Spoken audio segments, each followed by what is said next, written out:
Hello नमस्कार साथियों, विश्रांत education में आपका हार्दिक स्वागत है, अभिनंदन है।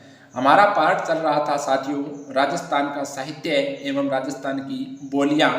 हमने कल पढ़ा राजस्थान की साहित्य में यानी कौन सी भाषा है, इसकी उत्पत्ति कौन सी भाषा से उत्पन्न हुई है, उसके बारे में हमने पढ़ा। उसके बाद हमने पढ़ा कि एलपी टेसीटोरी के अनुसार कौन कौन सी भाषाएं हैं, कौन कौन सी इनकी जैसे पुस्तकें हैं। दो पुस्तकें लिखी गई थी कि पश्चिमी राजस्थानी यानी मारवाड़ी और पूर्वी राजस्थानी यानी एलपी टेसीटोरी ने दो भागों में बांटा था राजस्थान की बोलियों को। और इसकी दो पुस्तकें कौन कौन सी थी?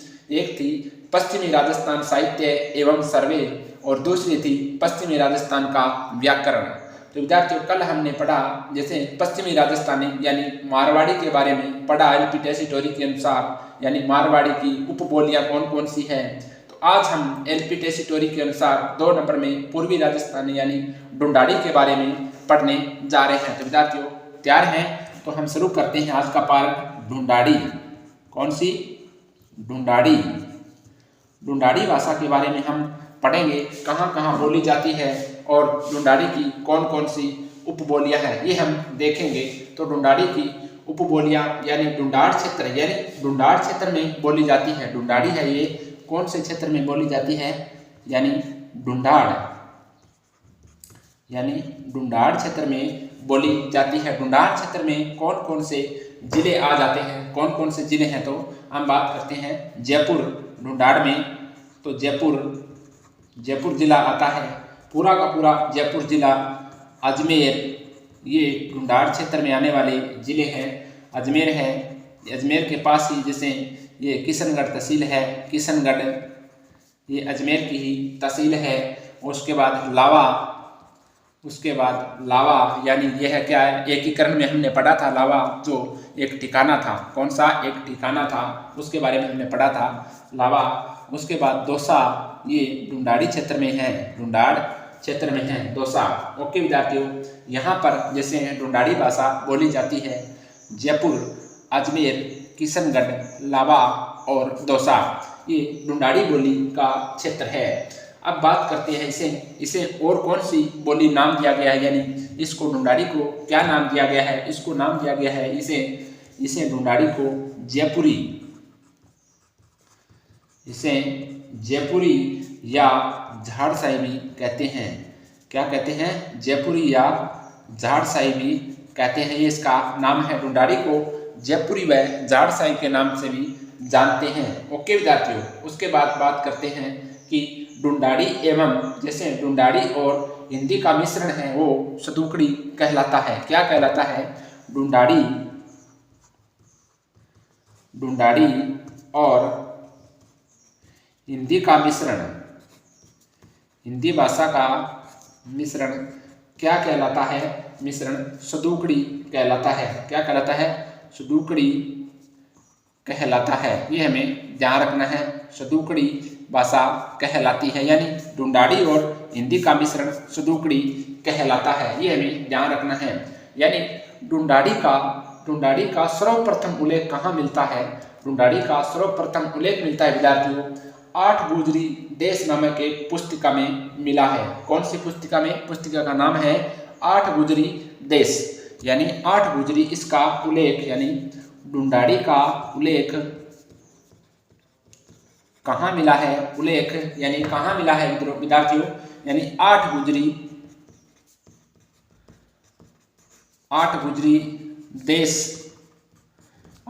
देश ये एक ही नाम है नामक पुस्तिका में मिला है। ये हमें ध्यान रखना है। कहाँ मिला है? ढूंढाड़ी का उल्लेख मिला है 8 गुजरी देश नामक एक पुस्तिका में मिला है। ये हमें ध्यान रखना है विद्यार्थियों। यानी जनसंख्या की दृष्टि से सबसे बड़ी बोली है वो ढूंढाड़ी बोली है। और क्षेत्रफल की दृष्टि से हमने कल पढ़ा था, जैसे क्षेत्रफल की दृष्टि से सबसे बड़ी बोली है मारवाड़ी बोली। तो विद्यार्थियों हम नोट कर लेते हैं कि जनसंख्या की दृष्टि से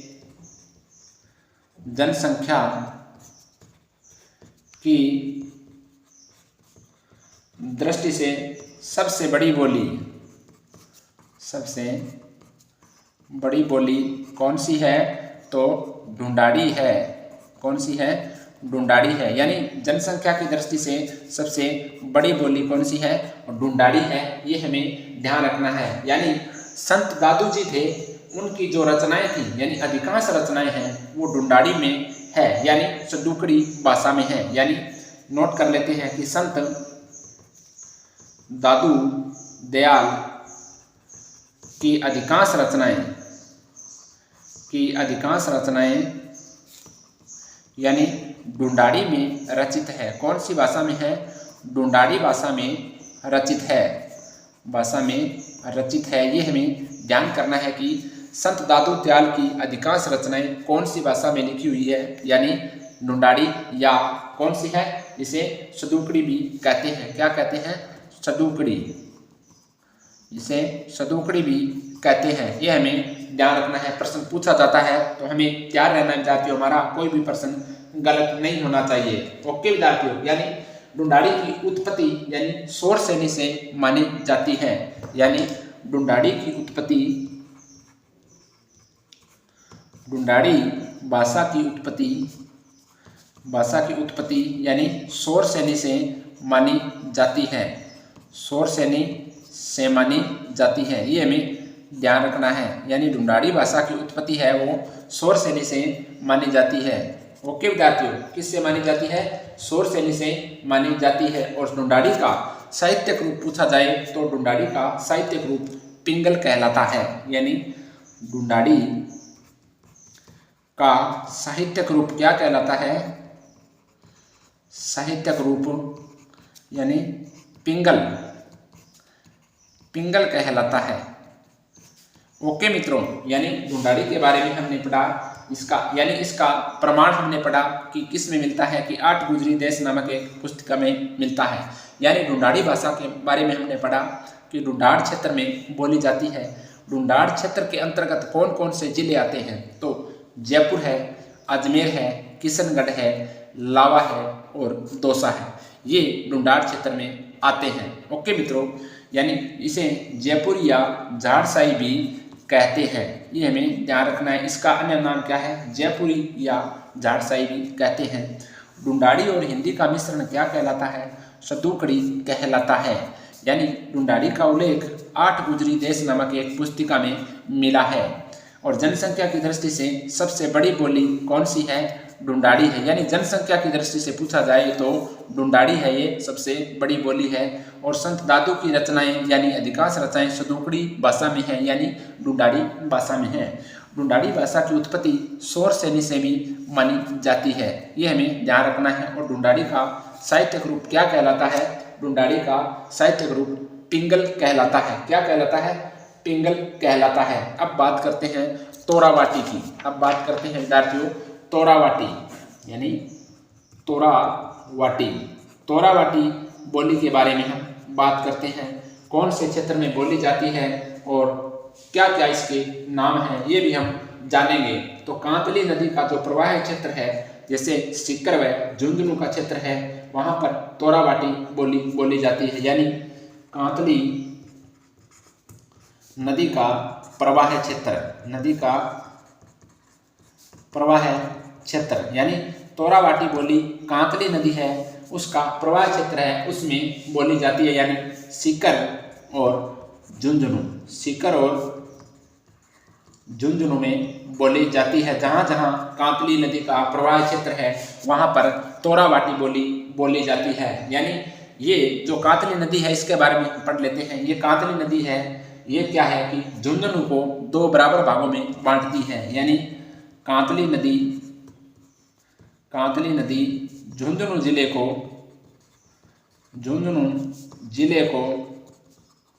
2 बराबर भागों में बांटती है। 2 बराबर भागों में बांटती है। कौन सी नदी? यानी कांतली नदी झुंझुनू को 2 बराबर भागों में बांटती है। तोरावाटी कांतली नदी का प्रवाह क्षेत्र तोरावाटी कहलाता है। यानी इसका क्षेत्र है सीकर और झुंझुनू में। जहाँ जहाँ कांतली नदी बहती है उसके आसपास का क्षेत्र है वो क्या कहलाता है? तोरावाटी कहलाता है। ओके विद्यार्थियों, यानी कांतली नदी है, यानी इस नदी के तट पर एक और जैसे ताम्रयुगीन सभ्यता भी है। यानी इस कांतली नदी के किनारे ताम्रयुगीन सभ्यता भी है। ताम्रयुगीन सभ्यता पनपी है, ये हमें ध्यान रखना है। यानी कांतली नदी के किनारे ताम्रयुगीन सभ्यता भी पनपी है। ओके विद्यार्थियों, यानी इसे क्या कहलाता है, यानी ताम्रयुगीन सभ्यताओं की जननी भी कही जाती है, ये हमें ध्यान रखना है। किसको? गणेश्वर को। यानी कौन सी सभ्यता है, यानी ये ताम्रयुगीन सभ्यता कौन सी है, ये है गणेश्वर। गणेश्वर है, इसे क्या कहलाता है, इसे क्या कहा जाता है विद्यार्थियों, यानी ताम्रयुगीन सभ्यताओं की जननी कहा जाता है, कि जननी कहा जाता है। यानी गणेश्वर सभ्यता है, ये ताम्रयुगीन सभ्यता की जननी है। कहाँ है? कांतली नदी के किनारे है। कांतली नदी का प्रवाह क्षेत्र है, उसे तोराबाटी कहा जाता है। तोराबाटी सीकर और झुंझुनू में बोली जाती है। जहाँ जहाँ कांतली नदी का प्रवाह क्षेत्र है, उस क्षेत्र में तोराबाटी बोली जाती है। यह हमें ध्यान रखना है विद्यार्थियों, ये हमें ध्यान रखना है। ओके, और इसका जैसे सभ्यता का विकास किस तरीके से हुआ, और इसके बारे में हम पढ़ेंगे कि पूर्णतः ये, क्योंकि पूर्णतः राजस्थान में आंतरिक प्रवाह क्षेत्र की ये सबसे लंबी नदी भी ये कांतली नदी है। ये भी हम नोट कर लेते हैं कि पूर्णतः राजस्थान में आंतरिक प्रवाह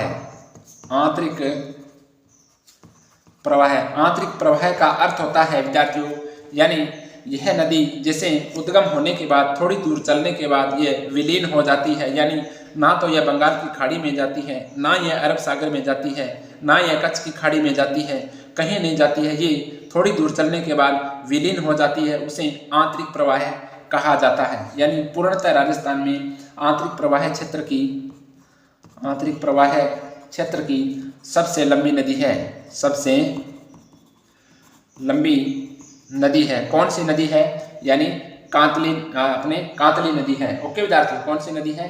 कांतली नदी है। यानी पूर्णतः राजस्थान में आंतरिक प्रवाह क्षेत्र की सबसे लंबी नदी है, ये हमें ध्यान रखना है। ओके विद्यार्थियों, और उसके बाद बात करते हैं कि आंतरिक प्रवाह की एक और सबसे लंबी नदी है, वो है सरस्वती, यानी गग्गर नदी भी है। वो सीधे पूर्णतः नहीं है, वो सीधी है कि आंतरिक, अगर सीधा पूछा जाए कि आंतरिक प्रवाह की नोट, यानी आंतरिक प्रवाह क्षेत्र की सबसे लंबी नदी कौन सी है, तो सरस्वती या गग्गर है। कौन सी है? सरस्वती या गग्गर नदी है, ये हमें ध्यान रखना है। और आंतरिक प्रवाह यानी पूर्णतः राजस्थान में पूछे तो कौन सी है, यानी ये कांतली नदी है। यहाँ लिख लेते हैं कांतली नदी। इसका मतलब ये है कि पूर्णतः, यानी राजस्थान में तो इसका उद्गम होता है और राजस्थान में यह विलीन हो जाती है। और यह है, जैसे यह सरस्वती या गग्गर है, यह राजस्थान से होती हुई गंगानगर जिले को क्रॉस करती हुई अनूपगढ़ के पास से सीधी पाकिस्तान के फोर्ट अब्बास तक चली जाती है। यानी अपने जो राजस्थान राज्य है उससे अन्य देश में भी ये बहती है, इसलिए ये सीधी आंतरिक प्रवाह की सबसे लंबी नदी है। ये पूर्णतः यानी हमारे राजस्थान में ही इसका उद्गम है और राजस्थान में यह विलीन हो जाती है, ये हमें ध्यान रखना है। आगे नदियां पढ़ेंगे, उसमें विस्तार से पढ़ेंगे विद्यार्थियों। अब हम बात करते हैं आगे अन्य कौन सी बोली है उसके बारे में बात करते हैं। जैसे राजावाटी बोली कहाँ बोली जाती है, बात करते हैं राजावाटी। ये राजावाटी बोली यानी जयपुर से जैसे टोंक के बीच का भाग है वहां पर बोली जाती है। कहाँ पर? यानी जयपुर से टोंक के बीच का भाग है, जयपुर से टोंक के मध्य के भाग में बोली जाती है। कहाँ बोली जाती है? जयपुर से टोंक के मध्य के भाग में कौन सी बोली बोली जाती है? यानी राजावाटी बोली बोली जाती है। और कोटड़ी बोली ये कहाँ बोली जाती है? यानी काठेड़ी बोली। कौन सी? काठेड़ी, यानी काठेड़ी बोली, यानी काठेड़ी बोली। इसका क्षेत्र कौन सा है? यानी इसका क्षेत्र है जयपुर से धौलपुर तक, जयपुर से धौलपुर तक का क्षेत्र है, धौलपुर तक का क्षेत्र है, यानी काठेड़ी बोली जयपुर से धौलपुर तक के क्षेत्र में बोली जाती है। अब हम अन्य और भाषाओं की बात करते हैं जो हमारे एग्जाम में इम्पोर्टेंट है, यानी जैसे नागरचौल। कौन सी भाषा है? नागरचौल। कौन सी भाषा है? यानी नागरचौल। नागरचौल के बारे में हम बात करते हैं, यानी नागरचौल है ये सवाई माधोपुर में बोली जाती है। कौन से क्षेत्र में है? सवाई माधोपुर में, यानी इनकी और कोई अन्य विशेषता नहीं है, यानी सवाई माधोपुर में बोली जाती है। जैसे हम तोरावाटी यानी कांतली नदी का प्रवाह क्षेत्र पढ़ा, सिक्कर झुंझुनू में बहती हुई कांतली नदी झुंझुनू जिले को 2 भागों में बांटती थी। ताम्रयुगीन सभ्यताओं की जननी गणेश्वर सभ्यता है जो इसी नदी के किनारे पनपी है। इस तरीके से उसकी विशेषताएं थी तो हमने पढ़ी, और यह नागरचौल है, यह सवाई माधोपुर में है, यानी सवाई माधोपुर में बोली जाती है। ये हमें ध्यान रखना है। अब बात करते हैं जगरोटी, यानी जगरोटी। ये जगरोटी भाषा है, ये कहाँ बोली जाती है? ये करौली और धौलपुर में बोली जाती है। ये करौली व धौलपुर में बोली जाती है। कहाँ बोली जाती है? करौली और धौलपुर के क्षेत्र में बोली जाती है। ये हमें ध्यान रखना है। अब बात करते हैं खेराड़ी भाषा, यानी खेराड़ी बोली। खेराड़ी बोली, इसके बारे में हम बात करते हैं, यानी खेराड़ी बोली यानी शाहपुरा में बोली जाती है। शाहपुरा में बोली जाती है। ओके विद्यार्थियों, शाहपुरा में बोली जाती है, ये हमें ध्यान रखना है। शाहपुरा यानी भीलवाड़ा, शाहपुरा भीलवाड़ा है। यानी अब क्या है, नए जिलों की घोषणा के बाद शाहपुरा को भी डिस्ट्रिक्ट जिला घोषित कर दिया गया है। तो विद्यार्थियों ये भी हमें ध्यान रखना है, यानी खेराड़ी बोली शाहपुरा में बोली जाती है, यानी आगे आने वाले समय में शाहपुरा भी एक जिला होगा, ये भी हमें ध्यान रखना है। ओके विद्यार्थियों, यानी जो आपको मैं बता रहा हूँ, कहीं भी जिले का नाम आता है तो मैं आपको बताता चलूँगा कि नए जिले हैं, उसके क्षेत्र में अगली बार जैसे कोई भी एग्जाम होगा तो उसमें ये आएगा। तो विद्यार्थियों ध्यान से अध्ययन करें, कभी भी किसी तरीके से भी पूछा जाता है प्रश्न तो हमें तैयार रहना है। अब बात करते हैं, जैसे खेराड़ी बोली के बारे में हम बात कर रहे थे। खेराड़ी बोली यानी शाहपुरा में वर्तमान में जो भीलवाड़ा जिला है, और आने वाले समय में शाहपुरा भी एक जिला होगा। ओके विद्यार्थियों, यानी इसे क्या कहते हैं? यह एक कर्कश बोली है। यह खेराड़ी बोली है, यह एक कर्कश बोली भी है, कर्कश बोली है। ये हमें ध्यान रखना है। कौन सी बोली है? यह कर्कश बोली के रूप में भी जानी जाती है, ये हमें ध्यान रखना है। इसमें क्या है? कर्कश बोली मतलब यानी 3 बोलियों का इसमें मिश्रण है। इसमें 3 बोलियों का मिश्रण है। इसमें 3 बोलियों का मिश्रण है। कौन कौन सी बोलियां हैं? यानी खेराड़ी में 3 बोलियों का मिश्रण है। खेराड़ी, इसमें 3 बोलियां कौन कौन सी हैं वो हम नोट कर लेते हैं। जैसे मेवाड़ी प्लस हाड़ौती प्लस ढूंढाड़ी। कौन कौन सी है? मेवाड़ी, हाड़ौती और ढूंढाड़ी, यानी MD यानी H।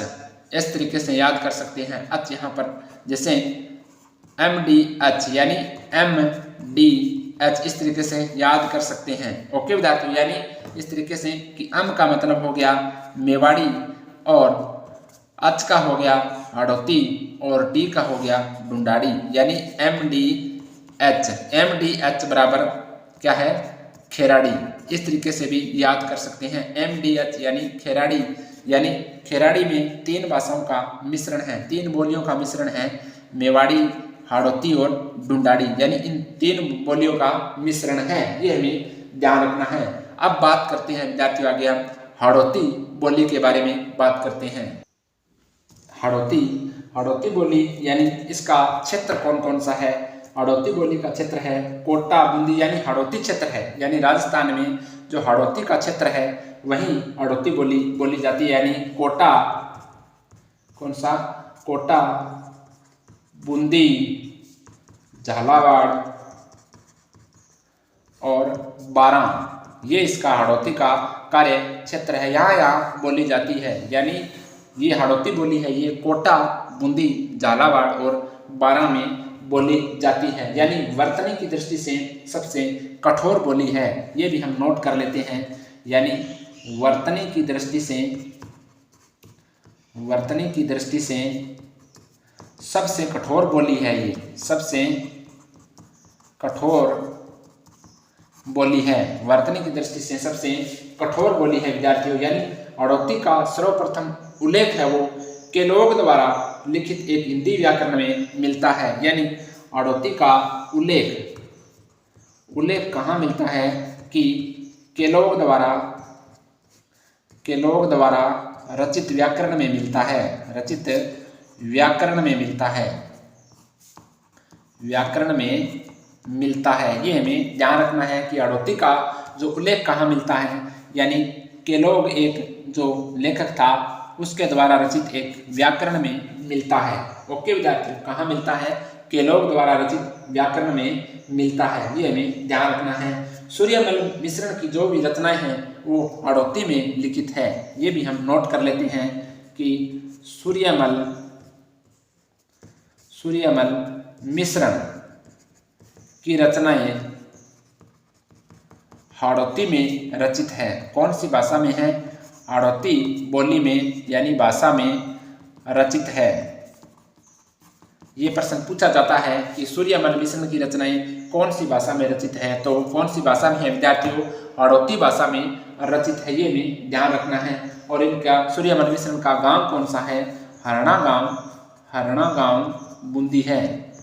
हरना गांव बूंदी इसका जो स्थान है, निवास स्थान है, हरना गांव बूंदी में है, ये सूर्यमल मिश्रण का गांव है। ओके विद्यार्थियों, इसके बारे में हमने बात कर ली है। इसकी रचनाएं कौन कौन सी है? सूर्यमल मिश्रण की हम रचनाओं के बारे में, मुख्य रचनाएं हैं जो पूछी जाती है बार बार, उसके बारे में बात करते हैं। जैसे बिहारी सतसई और वंश भास्कर ये पूछा जाता है। वंश भास्कर अनेकों बार पूछा गया प्रश्न है, ये हमें ध्यान रखना है, विद्यार्थियों। यानी वंश भास्कर किसकी रचना है? तो सूर्यमल मिश्रण की रचना है। और कौन सी भाषा में है? हाड़ौती भाषा में लिखित है, ये हमें ध्यान रखना है। अब बात करते हैं जैसे अन्य और भाषाएं हैं उनके बारे में हम बात करते हैं। मेवाती यानी मेवाती बोली है, ये मेवात क्षेत्र में बोली जाती है। कौन से क्षेत्र में? मेवात क्षेत्र में बोली जाती है। यानी मेवात क्षेत्र कौन सा है? भरतपुर, भरतपुर और अलवर का क्षेत्र है, ये मेवात क्षेत्र है, इसमें बोली जाती है। ओके विद्यार्थियों, ये हमें ध्यान रखना है। जैसे चरणदास जी, दयाबाई, सहजोबाई की रचनाएं भी किस भाषा में है? मेवाती भाषा में है। यानी चरणदास, दयाबाई, सहजोबाई की रचनाएं किस भाषा में है? कि रचनाएं मेवाती में है। प्रश्न पूछा जाता है कौन सी भाषा में है? मेवाती में है। ये हमें ध्यान रखना है कि चरणदास जी, दयाबाई, सहजोबाई की रचनाएं कौन सी भाषा में है? तो मेवाती में है। पहले हमने पढ़ा था दादू की रचनाएं कौन सी भाषा में है? ढूंढाड़ी या सदुकड़ी भाषा में है। ये हमें ध्यान रखना है। इस प्रकार के प्रश्न पूछे जाते हैं मित्रों, इस प्रकार के प्रश्न पूछे जाने का ट्रेंड है, ये हमें ध्यान रखना है। अब चलते हैं आगे, अन्य भाषा कौन सी है? जैसे अहिरवाटी के बारे में हम बात करते हैं। तो विद्यार्थियों, आगे हम अहिरवाटी के बारे में बात करेंगे। अहिरवाटी कौन सी बोली है? अहिरवाटी के बारे में बात करते हैं। अहिरवाटी यानी अलवर और जयपुर में बोली जाती है, ये हमें ध्यान रखना है। अहिरवाटी अलवर और जयपुर में बोली जाती है। यानी इनका मुख्य क्षेत्र कौन सा है? मुख्य क्षेत्र है इसका बहरोड। कौन सा है? बहरोड, अलवर,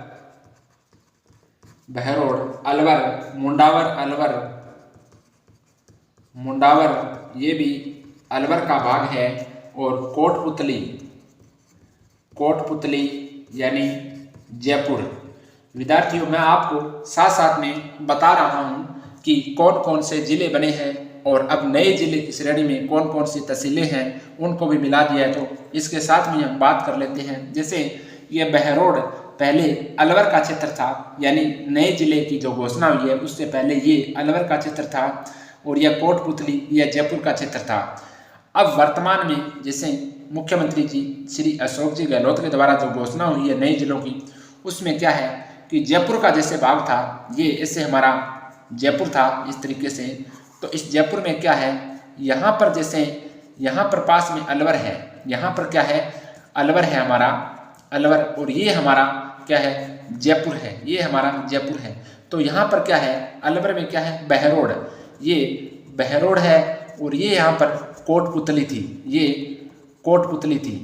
अब क्या किया है कि कोटपुतली और बहरोड को मिलाकर एक डिस्ट्रिक्ट बना दिया गया है। यहाँ पर एक डिस्ट्रिक्ट कौन सा बना दिया गया है, इसका नाम रख दिया है कोटपुतली बहरोड, कोटपुतली बहरोड नाम कर दिया गया है। तो आने वाले समय में क्या होगा, कोटपुतली बहरोड एक जिला अलग होगा, यानी ये बहरोड है ये अलवर जिले की तहसील थी, इसको ले लिया यहाँ से, और ये कोटपुतली जयपुर का भाग था, इसको मिलाकर क्या बना दिया कोटपुतली बहरोड एक जिला बना दिया। आगे आने वाले एग्जाम में हम अलग से पढ़ेंगे तो विस्तृत और पढ़ेंगे विद्यार्थियों। तो मैंने क्या है कि ये प्रश्न आ गया बीच में बहरोड और कोटपुतली, तो मैंने आपको बता दिया है कि बहरोड ये अलवर का भाग और कोटपुतली ये जयपुर का भाग। यहाँ क्या है ये अहिरवाटी बोली जाती है और इन तीनों का क्षेत्र है, ये तीनों का क्षेत्र क्या कहलाता है, राठ क्षेत्र कहलाता है। क्या कहलाता है, राठ क्षेत्र कहलाता है। ये हमें ध्यान रखना है। यानी इस बोली को क्या राठी बोली भी कहा जाता है, यानी इस बोली को राठी बोली भी कहा जाता है, राठी बोली कहा जाता है। ये हमें ध्यान रखना है विद्यार्थियों, ये हमें ध्यान रखना है। क्या कही जाती है, राठी बोली भी कही जाती है, ये हमें ध्यान रखना है। अब बात करते हैं ब्रिज भाषा। ब्रिज भाषा कहाँ बोली जाती है, ब्रिज भाषा इसके बारे में भी हम बात कर लेते हैं। ब्रिज भाषा भरतपुर और अलवर में बोली जाती है, भरतपुर और अलवर में बोली जाती है। ओके विद्यार्थियों, भरतपुर और अलवर में बोली जाती है। अब बात करते हैं मालवी की। अब बात करते हैं विद्यार्थियों मालवी भाषा, यानी मालवी के बारे में हम बात कर लेते हैं। यानी इसका क्षेत्र है मालवा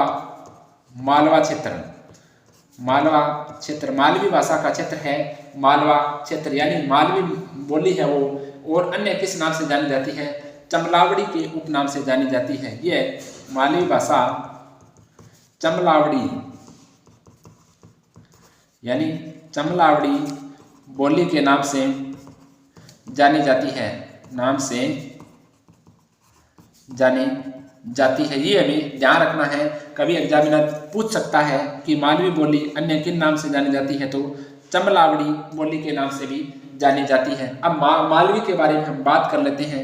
जैसे मालवी की उपबोलियां कौन कौन सी हैं। जैसे मालवी है इसकी उपबोलियां यानी दो है, कौन सी, एक तो है रांगड़ी और दूसरी है निमाड़ी। प्रश्न पूछा जाता है मालवी की उपबोलियां हैं रांगड़ी और निमाड़ी, ये इनकी उपबोलियां हैं। यानी रांगड़ी है ये क्या है कि मारवाड़ी